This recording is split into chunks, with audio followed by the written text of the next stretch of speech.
तो यहाँ नए युवक को रोज़गार बिल्कुल नहीं है।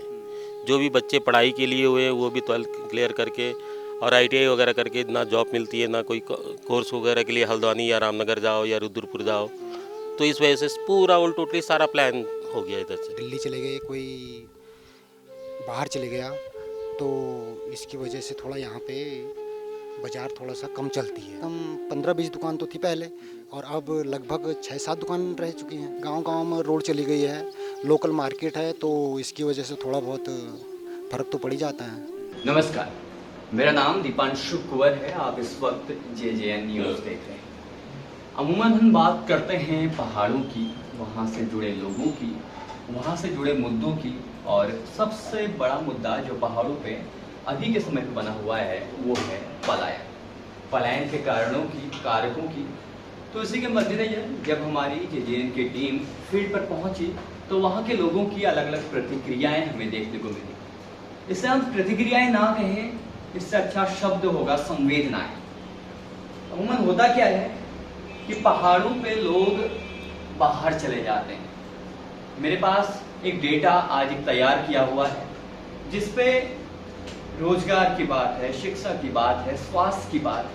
पहले भी कई बार हम आपसे पलायन पे बात कर चुके हैं। अभी हमारी टीम जब फील्ड पर पहुंची तो वहाँ का जो हाल था वाकई चौंकाने वाला था। जो आज हमने एक लिस्ट तैयार की है, इस लिस्ट से हमें पता लगा कि जब सर्वे हुआ तो उत्तराखंड पे एक पलायन आयोग बनाया गया। हुआ क्या, पलायन आयोग ने जब अपनी रिपोर्ट दी 2019-20 के बीच में, तो पाया गया कि 70,000 लोगों ने सिर्फ अल्मोड़ा से पलायन किया है। कुमाऊं क्षेत्र की बात करें तो सबसे ज्यादा पलायन हुआ है अल्मोड़ा से। पलायन के कारण क्या है, चाहे वो अल्मोड़ा हो, पिथौरागढ़ हो, बागेश्वर हो, पौड़ी हो, चमोली हो, कोई भी जिला हो, तो कारण की बात करनी बहुत जरूरी है। तो कारण पुष्टि जब सर्वे किया गया, लोगों से जाना गया, आंकड़े देखे गए, 2011 के आंकड़े हो, 2018 के आंकड़े हो, कोई भी आंकड़े हो, तो 405 गांव ऐसे हैं जहां 10 से कम नागरिक रहते हैं। 10 से कम नागरिक का मतलब है 1 या 2 परिवार, 3 या 4 परिवार। 405 गांव ऐसे निकले। बहुत ही संवेदनशील बात है, 405 गांव ऐसे थे जहां पर जो पलायन है 10 से कम नागरिक वहां पर पाए गए। अब आप देख सकते हैं गांव की दुर्दशा क्या होगी। उत्तराखंड के ग्रामीण आंचलिक क्षेत्रों की जो बात करते हैं विकास की, तो वो विकास दर कहाँ होगी। पलायन का कारण क्या था, रोजगार। रोजगार नहीं मिलेगा तो आदमी क्या करेगा, बाहर जाएगा। तो आंकड़े बताते हैं कि 50.16% लोग केवल और केवल रोजगार के लिए बाहर गए, और जो बाहर गए वो वापस नहीं लौटे। शिक्षा की बात करें तो हमारे पहाड़ों पे स्कूल्स नहीं होते, कॉलेज नहीं होते। स्कूल्स होते हैं तो वहाँ टीचर्स नहीं होते, टीचर्स होते हैं तो जिस विषय से जब माना मैंने पढ़ाई करनी है साइंस से, तो मुझे वो स्ट्रीम वहाँ नहीं मिलती, तो पढ़ाई के लिए मुझे बाहर जाना पड़ता है। अक्सर तो ऐसा भी होता है कि उत्तराखंड से जो गांव से शहरों में आना पड़ता है, और शहरों से कई बार दिल्ली जैसे बड़े शहरों में जाना पड़ता है। तो 15% जो लोग हैं वो पढ़ाई के लिए बाहर गए। अब जिसने बाहर पढ़ाई की वो वापस तो लौटेगा नहीं, क्योंकि रोजगार यहाँ है नहीं। तो ये टोटली हम बात करें तो 65% लोग पलायन को केवल और केवल रोजगार और शिक्षा के कारण छोड़ देते हैं। आंकड़े बेहद चौंकाने वाले हैं। गढ़वाल में पौड़ी से सबसे ज्यादा पलायन हुआ है, और कुमाऊं से अल्मोड़ा में। और कई मुद्दों पे हम बात करते हैं, जैसे कि रोजगार हमने बात की। सरकार ने हमसे बोला कि रोजगार में थोड़ा सा दिक्कतें आ रही हैं, इतनी गवर्नमेंट जॉब नहीं आ सकती, तो आप स्वरोजगार पे ध्यान दें। तो हमारी युवा पीढ़ी ने स्वरोजगार की ओर अपना एक कदम आगे बढ़ाया। चाहे वो लोन लिया, चाहे वो कहीं से कुछ इंतजाम करके, किसी ने कुछ किया, किसी ने कुछ किया, यानी ये कहें कि कुल मिला के दुकानें खोली।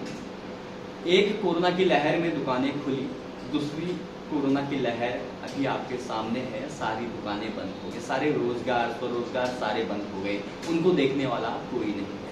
बैंक की EMI लगातार आ रही है, समस्याएं लगातार आ रही हैं। समाधान क्या है, कुछ भी नहीं। सरकार देख रही है, हमारी जनता परेशान है। बेरोजगार स्वरोजगार जो थे, स्वरोजगार के ऊपर वो आगे बढ़े थे। उन्होंने सोचा कि कुछ पैसे कमा के कुछ ना कुछ तो कर लेंगे। अब उनकी दशा ऐसी हो गई है कि वो आत्महत्या के अलावा कुछ भी नहीं कर सकते। इतना तो हमें सोचना पड़ेगा। पलायन तो एक बहुत दूर का मुद्दा है, बेरोजगारी कितनी ज़्यादा बढ़ गई है इस समय पे। तो एक अंतिम आंकड़ा मेरे पास है, 50% से ज़्यादा संख्या जहाँ पर पलायन हुआ है।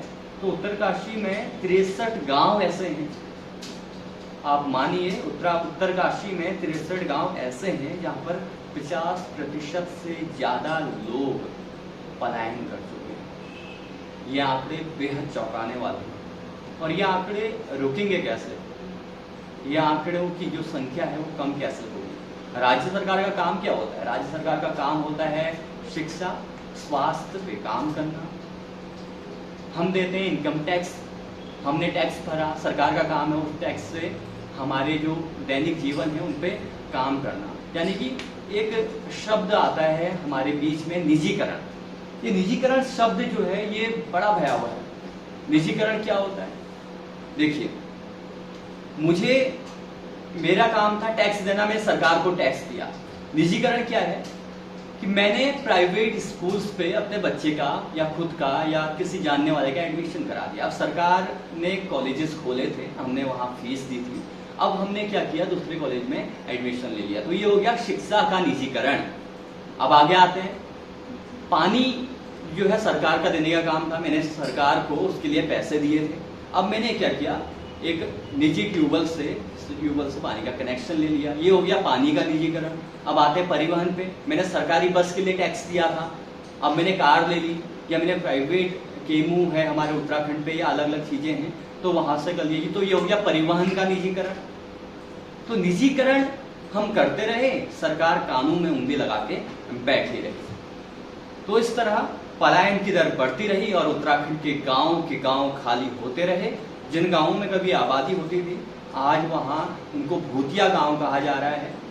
सड़कें, अभी बात हुई थी कि सड़कें आने से भी लोगों ने कहा कि पलायन बढ़ा है, क्योंकि हुआ क्या था, एक बड़ी बाजार है, एक बड़ी बाजार के किनारे क्या हुआ, सड़कें निकल गई गांव तक। तो वो बाजार में लोगों ने आना बंद कर दिया, गांव में बाजारें बन गई, जो मुख्य बाजार थी वो बाजार बंद हो गई। तो इस तरह के जो छोटे छोटे मुद्दे हैं उन पे हमें काम करना पड़ेगा, पलायन पे हमें काम करना पड़ेगा, सरकार को फील्ड पे आना पड़ेगा और लोगों की समस्याएं जानना पड़ेगी। क्योंकि अगर इस समय लोग बाहर जाते हैं, कोरोना का समय है, अभी लोग घर लौटे हैं, उन्हें रोजगार की जरूरत है, अगर इस वक्त उन्हें रोजगार मिलता है तो वो गाँव पे रहेंगे, वरना वो दिल्ली, महाराष्ट्र, मुंबई जैसे, पुणे जैसे बड़े शहरों पे जाके काम करेंगे। उत्तराखंड के गांव खाली हो जाएंगे और हम देखते ही रहेंगे, बातें करते ही रहेंगे, लेख लिखते ही रहेंगे, पोस्ट लिखते रहेंगे, वीडियोज ही बनाते रहेंगे और ये गांव जो है वो भूतिया गांव बन जाएगा।